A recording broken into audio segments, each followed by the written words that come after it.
A chance remark by U.S. Secretary of State John Kerry sets up a potential breakthrough in Syria. Russia and France are backing a proposal for Syria to surrender its chemical weapons. But is this practical or even possible? This is Inside Story.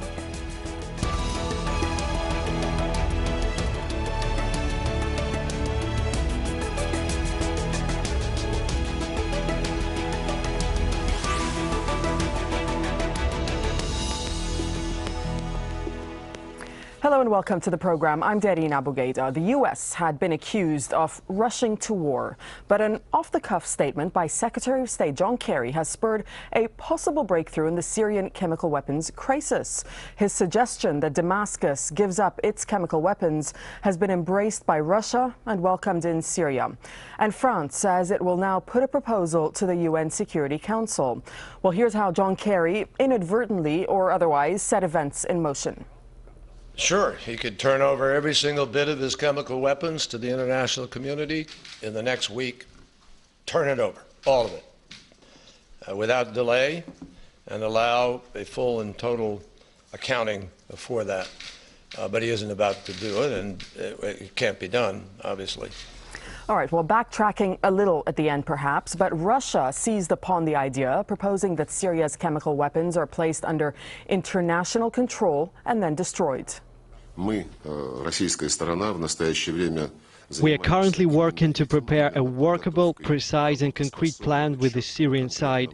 We are hoping to present this plan soon, and we will be ready to work on it with the UN Secretary General, the Organization for the Prohibition of Chemical Weapons, and members of the UN Security Council. Well, that in turn led to this statement from the French Foreign Minister setting out the terms of a draft resolution to be submitted to the UN Security Council. Firstly, to condemn the August 21st massacre committed by the Syrian regime. Secondly, to demand from this regime to bring fully to light its chemical weapons program, place it under international control and dismantle it. To outline very serious consequences in the case of serious violation of its obligations. Finally, for the perpetrators of the August 21st massacre to be sanctioned in front of the International Criminal Court. Well, such a plan would possibly avert the need for military intervention, but questions are being raised about just how Syria would be expected to hand over its weapons of mass destruction, a monumental task even in times of peace. Well, Syria is one of a handful of countries not to have signed the Chemical Weapons Convention. This requires signatories to exclude completely the possibility of the use of chemical weapons. Well, Syria is said to have started its chemical weapons program in the 1970s, helped first by Egypt and then the Soviet Union. But it wasn't until July last year that it publicly acknowledged possessing weapons of mass destruction. A foreign ministry spokesman stressed at the time, no chemical or biological weapons will ever be used, and I repeat, will never be used during the crisis in Syria, no matter what the developments inside Syria. Well, a French intelligence report released earlier this month said Syria had one of the biggest operational stocks of chemical weapons. And this is said to include more than 1,000 tons of sarin and mustard gas and neurotoxic agents. Those are gases which attack the respiratory and nervous systems and can be fatal within minutes of contact. Let's bring in our guests for this show. We have in Washington Amy Smithson. She's a senior fellow at the James Martin Center for Non-Proliferation Studies. Amy also chairs the Global Affairs Council on Nuclear, Biological and Chemical Weapons for the World Economic Forum. Over in Vienna, Dieter Rothbacher, he's Operations Director at Hot Zone Solutions. And Dieter helped train UN chemical weapons inspectors in Syria, in fact. And over in New York, we have Elliot Ackerman. Elliot's a military analyst and founder of the Syria Research and Evaluation Organization. Good to have you all with us on Inside Story on Al Jazeera. So this proposal that was initially put forward by the Russians for the Syrians to effectively give up their reported chemical weapons stockpile. Let's just break it down first. And Dieter, let me come over to you. How would it exactly work? What would be the process of identifying and then controlling, putting the stockpile under international control and then destroying it?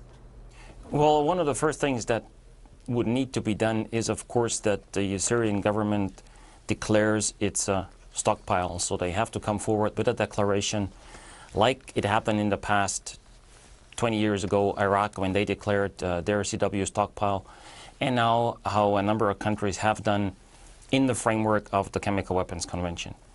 So this declaration needs to be put forward, and based upon this declaration, then the planning process within the UN for an inspection with a first aim of inventorying the stockpile can start. So this would be the very first step.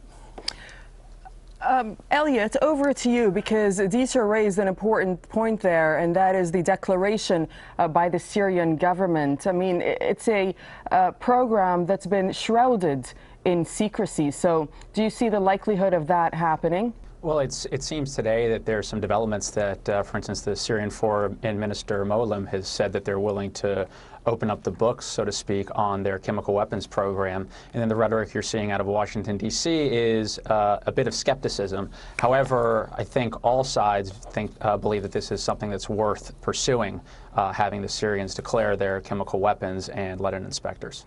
Amy, the Russian proposal seems to imply that Syria would have to sign the International Chemical Weapons Convention and really forcing it to divulge every detail of its arsenal. What do you make of that? Well, this wouldn't be the first time that that has happened in history. After the 1991 Gulf War, the international community pretty much demanded that Saddam Hussein do just that and cooperate with the disarmament of Iraq. The United Nations Special Commission was created for that purpose, to literally oversee the disarmament of Iraq's nuclear, biological, and chemical weapons programs. Saddam Hussein completely denied having nuclear and biological weapons, but the inspectors caught him red-handed in that. And over the course of many, many years, and the first step mentioned here has been declarations, Saddam Hussein's Iraq filed full, final, and complete declarations, which are completely and totally false. So this first step, as was mentioned, can be very, very tricky indeed. And that's the basis upon which inspectors must work. I don't think Assad's government is going to tell the truth here. Dieter, you are certainly one person who can comment on Iraq with your experience there, and specifically with the reported chemical weapons arsenal. Is there a comparison between this situation in Syria and Iraq? The same situation almost when you look at that, and like Amy already said, now we're looking at probably a UN Security Council resolution that will force Syria, one way or another, to declare, to open the books. And we had the same, like it was just outlined by Amy, done before in Iraq. And then, of course, also for Iraq, an international team was put together to at first inventory and then oversee the destruction. And I myself spent quite some time in Iraq overseeing the destruction on the ground on a daily basis, and there was significant progress made, especially in the area of the chemical weapons arsenal that was there in Iraq, and the destruction of whatever was left after the war took about 2 years. And when you look at the tons that were destroyed at the time in Iraq, they're somewhat comparable to the amount now that we find in Syria, but that of course still needs to be verified with the first inspection that will hit the ground and really look into the storage of their CW arsenal. And who, Dieter, would you expect to take the lead on this? I mean, how would it work? Who would go in there, and what would be the process of controlling the weapons and then destroying them? Well, at first, of course, there are two scenarios, and both were mentioned already. One is that Syria will ratify the Chemical Weapons Convention, but that's probably a longer process, and I don't think that's going to happen very soon. So I think we will look into a scenario where we have another UN Security Council resolution with all sorts of requirements that need to be met by the Syrian government. And then you have to bring the team on the ground. They have to assess even how the chemical weapons are stored, which type of chemical weapons are there, because up until now we don't have any real full picture of what is there. They say that some of the weapons, the nerve agents in particular, are stored in a binary way. That means the final chemical products, the two final chemical products, are stored separately, and they will only be put together to create that nerve agent prior to use. So that means that these chemicals are stored probably in bulk containers, which will make inventory, storage, and particularly movement of that very, very difficult. And you have a specific type of agent, namely mustard gas or blister agent, which is supposedly stored in munitions. But then again, if it's in munitions, you want to take it out, you have to take it out, and that's a quite delicate and dangerous operation to do, as we have learned in Iraq and even further on in other countries that have declared and destroyed CW. And just one more with you, Dieter, before I speak to Amy and Elliot. How long would this take? When you look at the destruction that took place in Iraq with the declared stockpile at the time, 93 and 94, we looked at 2 years. But of course, there was some work that needed to be done beforehand, before the destruction operations could start, meaning that they had to build destruction facilities. At the time, they had an incinerator where they were burning CW. They had a chemical plant where they were chemically destroying certain parts of their arsenal. And they had a third area where they did the so-called open pit burning that is now forbidden under the Chemical Weapons Convention because it's not really good for the environment. But in case you cannot transport munitions because they're unsafe to handle, whatever, that still might be an option in Iraq. So coming back, in Syria, coming back to your question, overall, I'm looking at probably years and not months. Elliot, what do you make of that? I mean, the international community seems to be scrambling. It's the 11th hour, trying to come up with some sort of diplomatic solution to the crisis and the war that's going on in Syria. And according to Dieter, this process could take many, many years. Well, if you look at the alternatives, which is unilateral or near unilateral strikes by the United States, with the potential of escalation, which I think if you look at where the American people are at, there's a lot of war fatigue. 2 years, although it sounds long when the news cycle on this current crisis is being measured in hours, when you look in retrospect over the past decade, and for the United States coming out of a 6-year war in Iraq and a decade-plus war that's still ongoing in Afghanistan, 2 or 3 years doesn't seem that long of a time. And that being said, if you look at just the politics of the war right now, that these developments make it extremely difficult for President Obama to go forward and make his case to the American people that the only option on the table are unilateral strikes from naval ships out in the Mediterranean or standoff bombers. So it's going to be very interesting to see how this situation develops, but the one thing that I would say with a degree of certainty is that the discussions on this are going to be ongoing. Amy, the timeline being put forward by Elliot as well as Dieter is 2 to 3 years, but you are talking about a country here that is in the midst of civil war. I mean, is this just venturing into sort of uncharted territory? This is definitely uncharted territory because the Organization for the Prohibition of Chemical Weapons, which is the inspectorate for the chemical weapons ban, has never sent inspectors into a zone where bullets are flying. Nor, for that matter, did the United Nations Special Commission, the entity established to disarm Iraq after the 1991 war, deliberately do that. Occasionally the Iraqis shot at the inspectors, but usually they tried to get the inspectors out if hostilities were ongoing. Let's keep in mind that these facilities that Syria has, their production, research and development, and storage facilities are located in urban areas where hostilities are underway. So sending inspectors in just to do this accounting or inventory is going to be a hazardous task for any inspectors that undertake this job. The other thing to keep in mind is that let's go for the case of Muammar Gaddafi. Again, Gaddafi forfeited his chemical weapons and other weapons of mass destruction programs in early 2004 and signed the Chemical Weapons Convention. But we know after Gaddafi was killed that the interim government in Tripoli declared he had held some back. And in this case, what I'm worried about is that the international community is so eager to avoid doing the difficult but right thing that they might accept a deal that is unwise or foolish. This situation will leave Assad with chemical weapons for months, if not years, to come.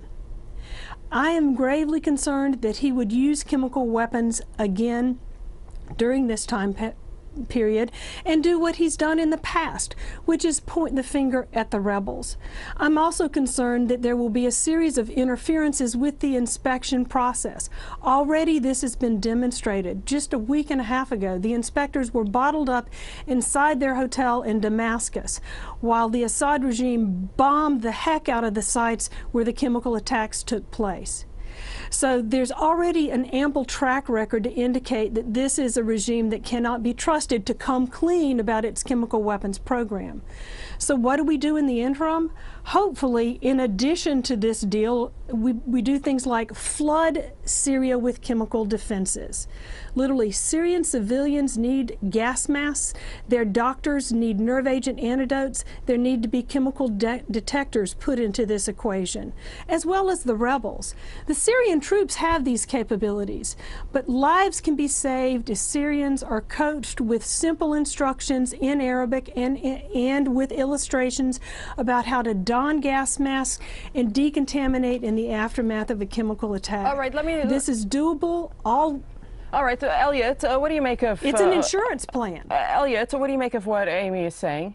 You know, I think that's all well and good, and you know, and the U.S. and its allies have already been providing non-lethal aid to the Syrian rebels.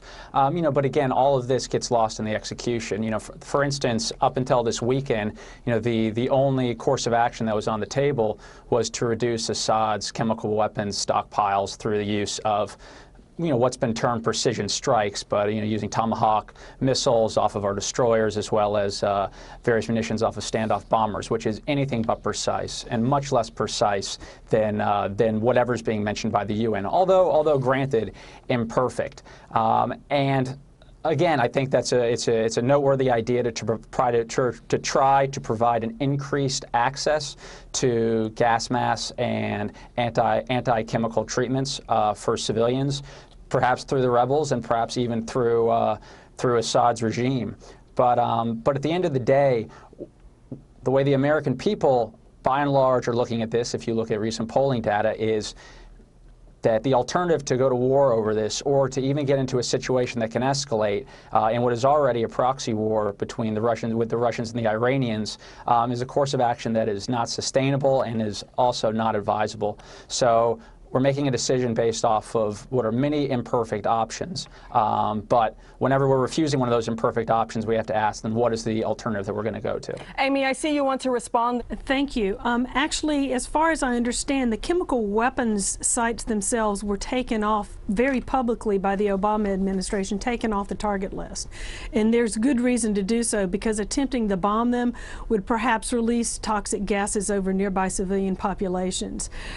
In this case, again, defenses aren't a perfect solution. There's no easy solution to this situation, and I agree with the ever-expanding potential ramifications of military strikes into Syria. There are all sorts of complications that could come from that. So in this case, I'm seeking a series of things that are part of this equation that appears to be taking shape, not just an agreement by the Assad government to forfeit its weapons, but an insurance policy in terms of chemical defenses in the hands of Syrian civilians and rebels that would actually take away the military advantage from the Assad regime of using these weapons in the first place. Right. Chemical weapons can't kill you if you have a gas mask on. Okay, but I just have to bring up that the Obama administration is saying the point of these limited military strikes is to punish Bashar al-Assad. Yes, indeed, that is what they are saying.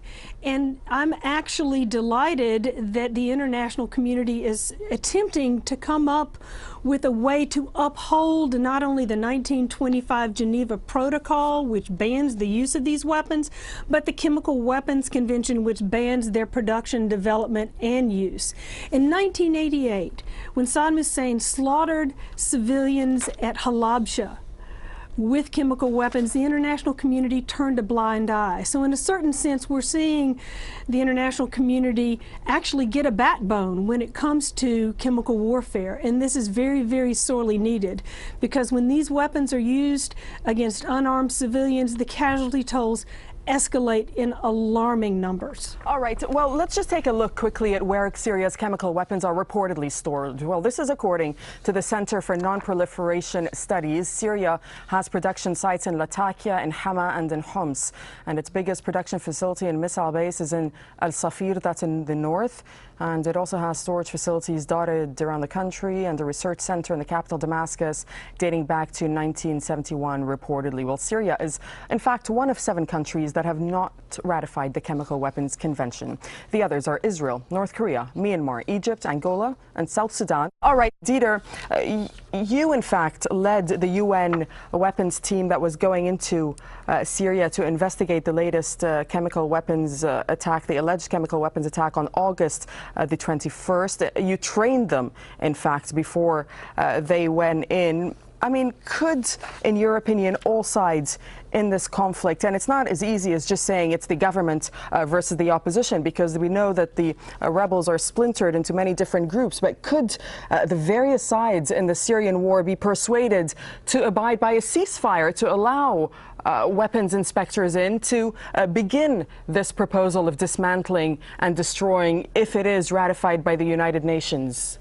Well, thanks. I mean, the thing is, I just want to clarify that the training aspect of it, as I said, I worked up until 2009 for almost 10 years for the Organization for the Prohibition of Chemical Weapons. I was an inspection team leader, so I was also leading inspections into Libya, as Libya was mentioned before, and I was, for my last 5 years, in charge of training the chemical weapons inspectors that are that you find within the inspectorate in that particular organization. So that's why I trained them, but that was years ago. Right. So meaning 3-4 years ago, and I know quite a number of them. But I have to come back to a few things that were said before, and mainly by Amy. First thing, I'm refraining from in any kind of discussions now in media contact from passing judgment and actually who did what in this. I really want to wait for the outcome of the UN report that is hopefully going to be released and published in the next days, maybe beginning of next week.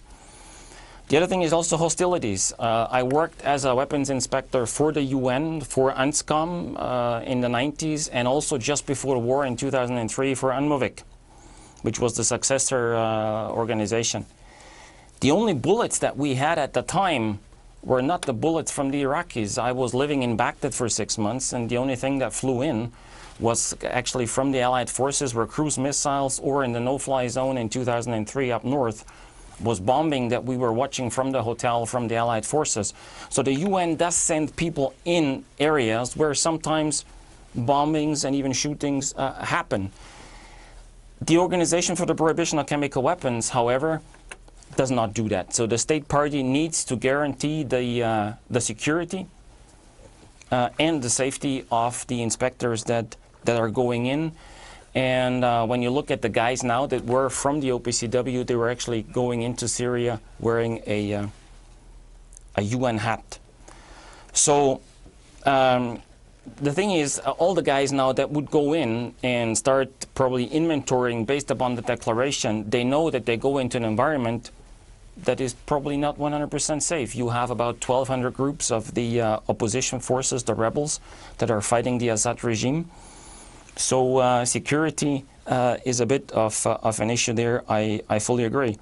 The other thing is also, I think a UN Security Council resolution, a mandate now that would justify to send in an inspection team, they can start inventorying, would already be the start of a peaceful process. And of course, then the process might take some years until you have reached the end point, meaning the end point of destruction, that all the stuff that has, of course, been declared, that has been found, might take years, yes, but I think it would be very good to start the process as soon as possible. And there I agree with Elliot. It's definitely a lot better than just going and bombing the country, bombing various areas and targets. I don't think that would solve the issue in Syria. And the last thing, as Amy said, the population, the people, they need to be equipped with gas masks. Well, gas masks alone do not protect you against chemical warfare agents. They protect the respiratory tract, but they don't protect the skin and other areas.